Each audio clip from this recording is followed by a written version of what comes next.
One is Dr. Sharon Hatcher, and the other one is Dr. Andrew Kennedy. Dr.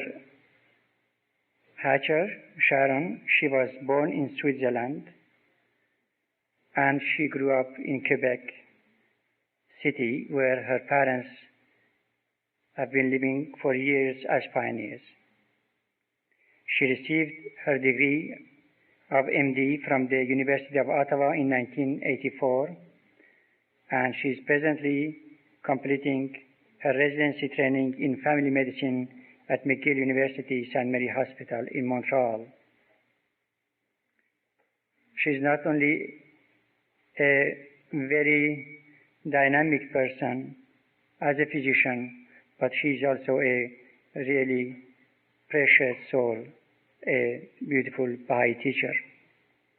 Dr. Andrew Kennedy, he received his MD from the Toronto University. He is presently serving as a medical officer in the Canadian Armed Forces, holding the rank of a major. He served with the United Nations forces on the Golden Heights for a while.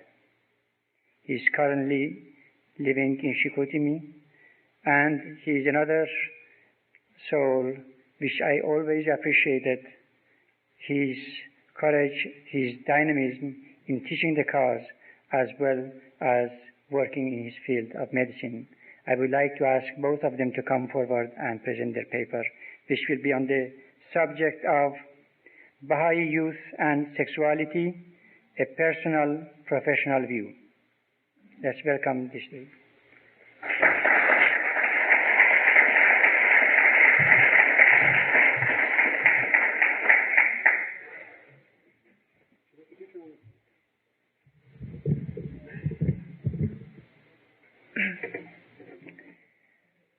Thank you, Dr. Gadarian.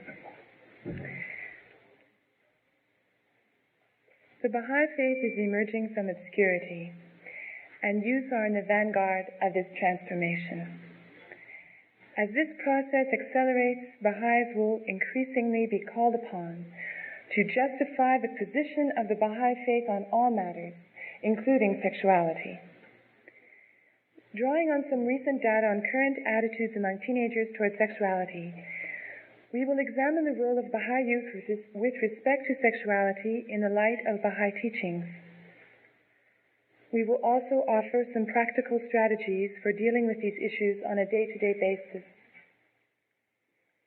Having grown up as Baha'i youth in a Western society, we have written this paper from the experience of our personal struggles and from our perspective as family physicians, now having to counsel adolescents, both Baha'is and non-Baha'is.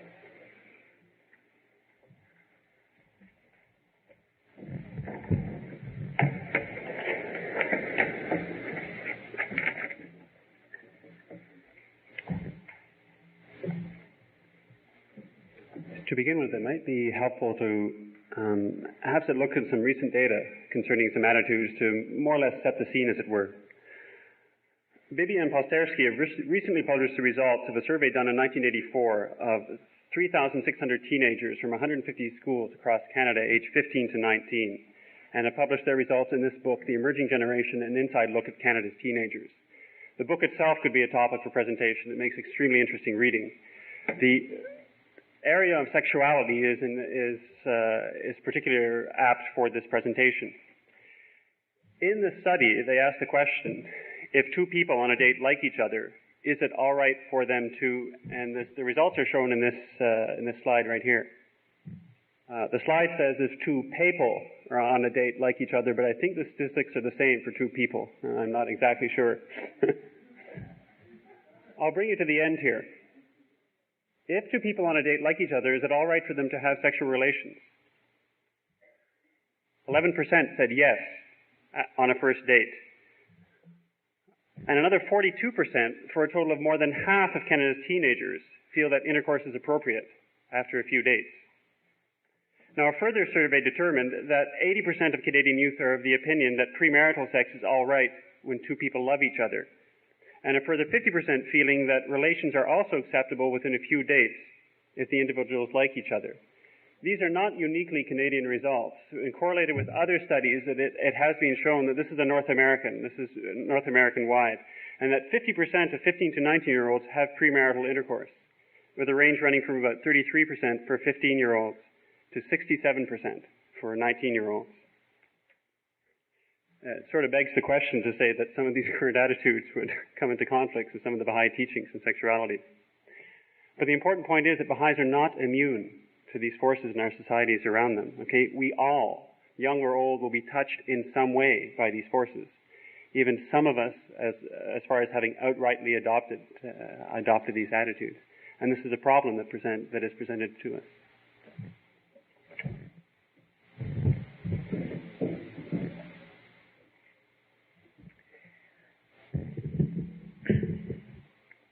As we saw in the workshops yesterday, it is important to develop first an understanding of the Baha'i concepts on any topic, and especially with respect to youth and sexuality, and then to develop strategies to implement these. I'm going to talk first on these concepts, and then Andy will talk about the strategies. The first concept is the role of youth.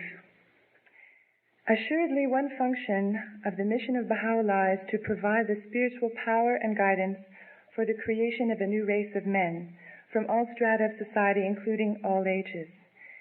It is clear that youth must be in the vanguard of this process, as we've talked about earlier. This calls for a very high standard of conduct, as demonstrated in the recent May 1985 message from the Universal House of Justice to the Baha'i youth. I quote, "The words, the deeds, the attitudes, the lack of prejudice, the nobility of character, the high sense of service to others, in a word, these qualities and actions which distinguish a Baha'i must unfailingly characterize their inner life and outer behavior. Rejecting the low sides of mediocrity, let them scale the ascending heights of excellence in all they aspire to do. May they resolve to elevate the very atmosphere in which they move."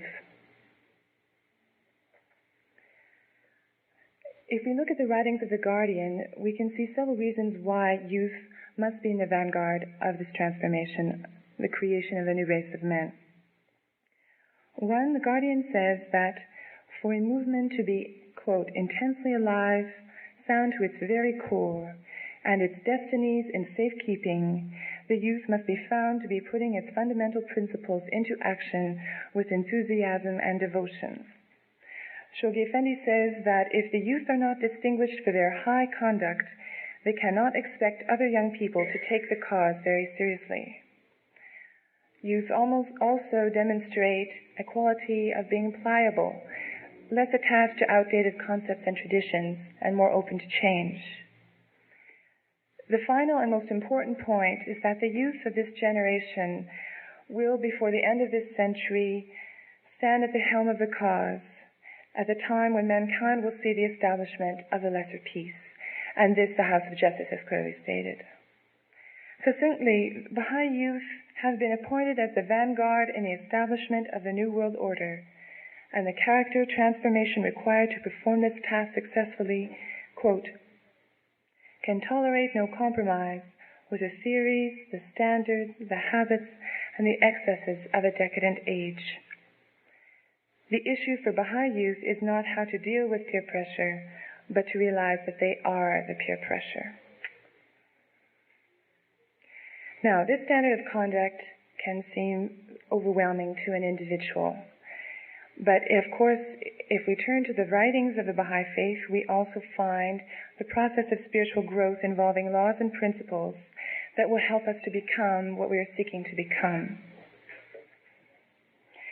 There are many ways of expressing this process of spiritual growth, but I particularly like this quotation of Abdul Baha, that in every kind of excellence, the people of God shall surpass all other human beings, that both outwardly and inwardly they shall prove superior to the rest, that for purity, immaculacy, refinement, and the preservation of health, they shall be leaders in the vanguard of those who know, And that by their freedom from enslavement, their knowledge, their self-control, they shall be first among the pure, the free, and the wise.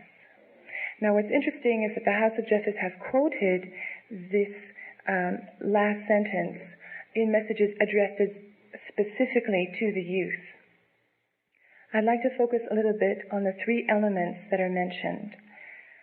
One is freedom from enslavement, which, as we know from the Baha'i writings, relates to obedience to the law of God, which assures true freedom. This freedom permits us to attain the second element, which is knowledge. Now, in the spirit of the Baha'i teachings, knowledge is the result of the process by which the seeker arrives at a true understanding of reality. This process involves all of man's capacities, including his capacity to know, to love, and his will, his capacity to initiate action. The third element is that of self-control, which is the discipline that we have to realize is necessary for any learning process, not just in the field, in the area of sexuality. The importance of this quotation for me is that we see that the gift of understanding is viewed by the Baha'i writings as the foundation of the spiritual growth process, that we have to understand before we can internalize a law or a principle. And that is why I wanted to focus on the Baha'i concept of sexuality. Oh, this is a little mnemonic that I thought was kind of interesting because it can summarize what a lot of us go through. The Baha'i faith does not have a puritanical view of sex. As quoted earlier today, Shoghi Effendi says it is not to be associated or confused with any form of asceticism or of excessive and bigoted puritanism. The Baha'i writings do not view the sexual impulse as arising from a sinful, guilt-ridden part of an individual. Quote, "The Baha'is do not believe in the suppression of the sex impulse, but in its regulation and control." As we sit in the workshops, I feel it is important for us to go back to our communities, to talk together about the creative ways of this expression, this regulation and control. Too often we arrive at that control through suppression, and this is not in the spirit of the writings as said by Shoghi Effendi. Now, the Baha'i writings, on the other hand, do not view the misuses of the sex instinct so prevalent in our society as appropriate.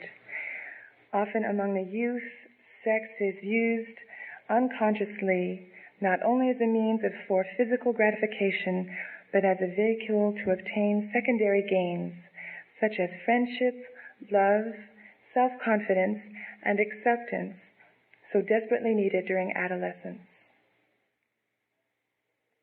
In a Baha'i context, sex is viewed as primarily a spiritual phenomenon that uses the tool of the body for expression. Unquestionably, the body with all its senses experiences pleasure through sex, but it is the soul which translates that experience into meaningful fulfillment. Sex is a very powerful force that serves for the union of two individuals. But this union is the physical counterpart of a deeper spiritual union. If misused, it has the potential for serious and painful consequences. And it's very easy to say that, and I can't get into details of why that happens, based on personal experience, on experience with patients. But one analogy helps to describe it, which I like very much, and that is, sex is like crazy glue. It cements two people together in a very strong way. And if it doesn't serve as the foundation for a spiritual union, when these two individuals pull apart, it's like tearing away a layer of skin. Finally, we have to understand the concept, the principle of chastity. Shoghi Effendi says, chastity implies before and after marriage an unsullied chaste sex life. Before marriage, absolutely chaste. After marriage, absolutely faithful to one's chosen companion. Now this has several levels of meaning, the most obvious being that the physical and spiritual union of woman and man serves as the basis for the institution of marriage. The deeper meaning of the Baha'i concept of chastity extends beyond the mere restriction of sexual intercourse to marriage. Chastity is an attribute to be integrated into the character of every individual that frees one to relate to all human beings, including one's spouse, as noble and spiritual beings rather than sex objects.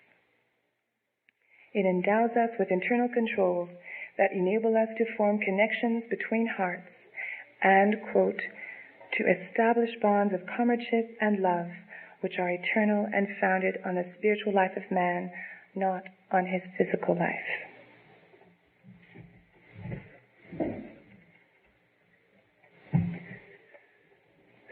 Okay, Sharon has very briefly gone over the principles perhaps involved in chastity, and what I'd like to speak about now is perhaps, as we spoke in the workshops, some techniques and strategies for dealing with these problems in our youth, forget the youth, in all our Baha'is, in all our communities.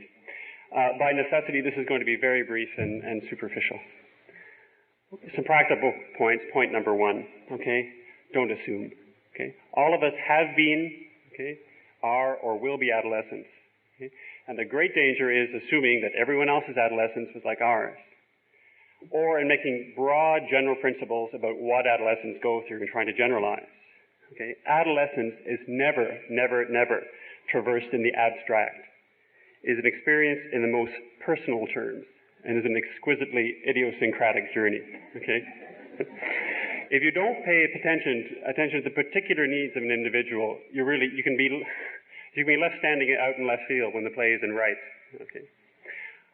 I'll give you a quick anecdote for my own personal experience to describe this. I was in a Baha'i community and very, very close to one of the youth in the community. He was as close as a brother. And we had the opportunity to be alone one time. I thought, well, I put on my best, yeah, I really know where you're coming from attitude. And I asked him what was the most difficult thing he found about being a young Baha'i in a non-Baha'i school. And I got all set for the responses: sex, drugs, alcohol. I was ready. And he came back, backbiting. He said, that's the hardest thing, backbiting. He said, when people backbite, it makes me sad and I don't know what to do. And I sort of reel back a little bit. Backbiting be the most grievous error. I thought that was a good place to be. And then I asked him what was the most positive thing he found about being a Baha'i youth. Without hesitation, teaching right away. He said, it's great. I get a real blast out of that, and that's the best thing about being a Baha'i youth. And now, rather hesitatingly, I asked him if maybe he had perhaps some problem, sex, drugs, alcohol, anything along that line. He sort of looked at me like this, and he said, oh, yeah. He said, there's a lot of it at school, but the guys I hang around with, we don't do that kind of stuff. And sort of more or less dismissed me, and I left with a feeling that I was in the presence of a superior being who was light years ahead of where I might ever hope to be, whose greatest stress was the most grievous error, and whose greatest joy was the greatest gift. It was a good lesson for me. Okay. Another thing, that given that adolescence is a unique and individual experience, it requires unique and individual solutions. Okay? There are no cookbook responses for these things. Okay, you won't find them in the cookbook responses in the writings at all. In fact, you'll find the opposite if you read the writings of the House of Justice. They encourage the Baha'is to find new and creative solutions. That's our strength. Our strength as Baha'is in the revelation of Baha'u'llah, we've proved it over the decades, as we were able to meet any situation and arrive at a new and creative solution.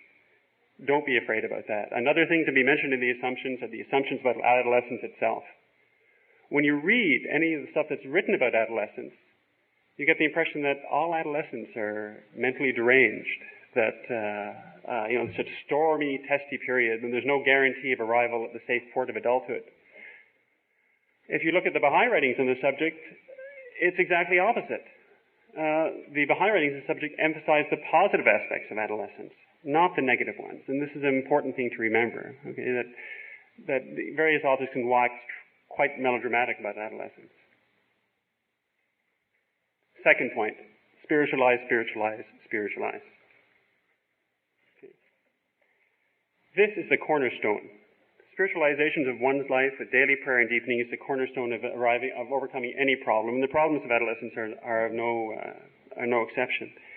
This is mentioned time and time again in the writings. And one of the most, I think, illuminating writings on the subject of the reason behind spiritualization can be found in Daily Readings, January 6th. It's a quotation of Abdul Baha. Very briefly summarize it. And he said, self is like gravity, and it draws man to the center.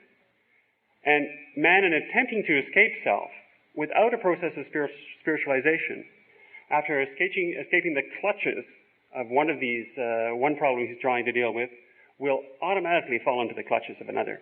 If this is not combined with spiritualization. Clearly, any programs, counsels, and efforts not linked to a regular program of spiritualization are doomed to failure.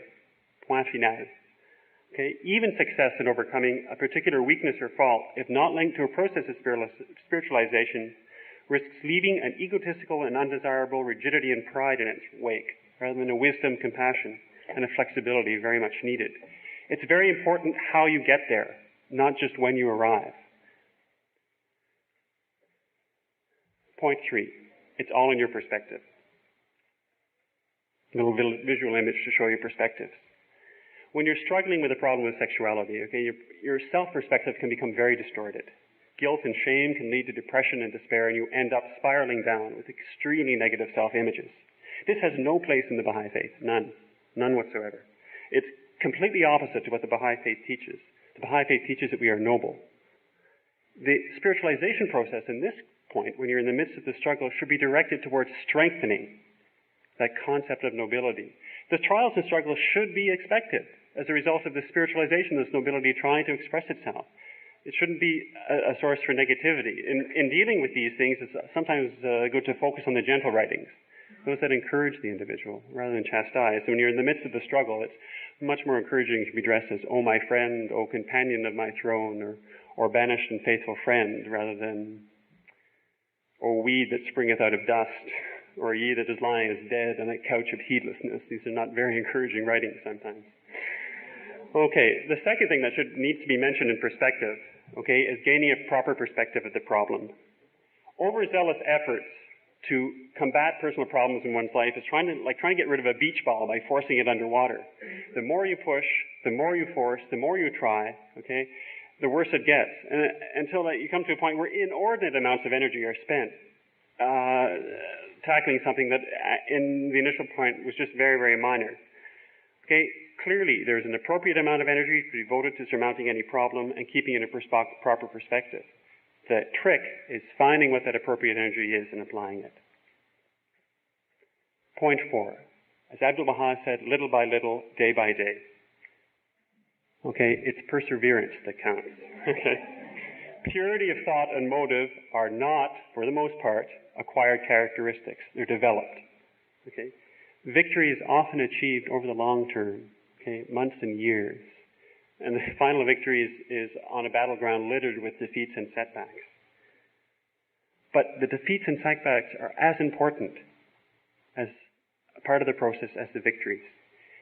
Combined with this process of spiritualization, the defeats and setbacks can bring humility, patience, a lessening of reliance on himself, and a turning towards God. In essence, they provide the frame that adorns the final tableau of victory, that embellishes it. It's a very, very important part. Okay, we shouldn't forget that God loves laughter. Okay, there are very few situations, no matter how difficult and tragic, that do not have their humorous aspects, even sometimes if only in retrospect. In the midst of a battle, weary of a struggle, weary of a battle far prolonged, okay, a bit of laughter, even gentle self-ridicule, can help banish the shadows and push back the darkness.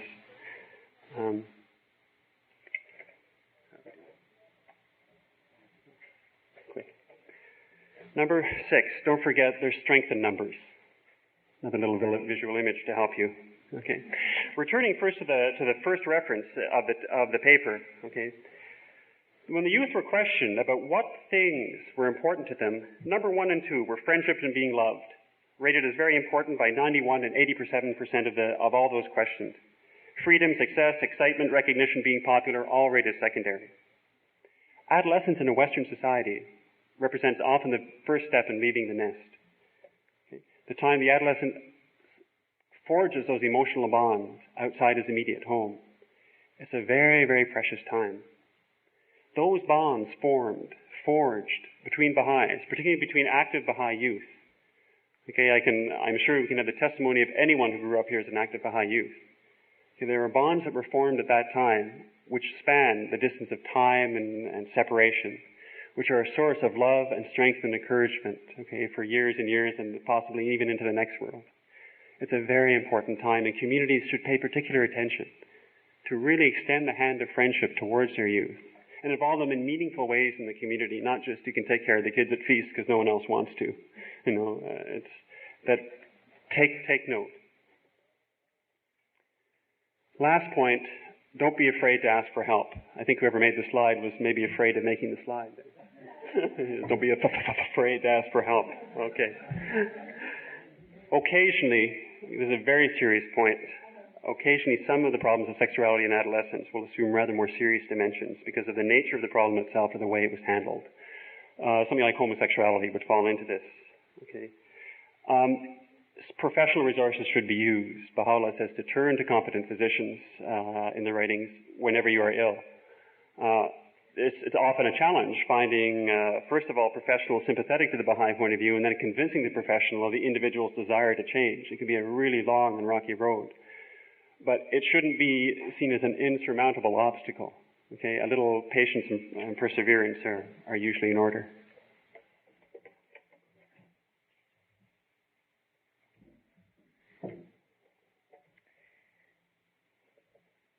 Dealing with sexuality is not easy. Like some of us who are still entangled in our struggles. It is not easy for youth nor for those counseling them in a given situation to understand the spiritual principles involved, to discover an appropriate solution, and to carry through with the necessary action. For Baha'i health professionals in particular, it represents a special challenge. What is an appropriate response, for example, after getting a phone call at midnight from a Baha'i mother, the secretary of the local assembly, no doubt, or no less, who is frantic after having just found a box of birth control pills in her 14-year-old daughter's top drawer?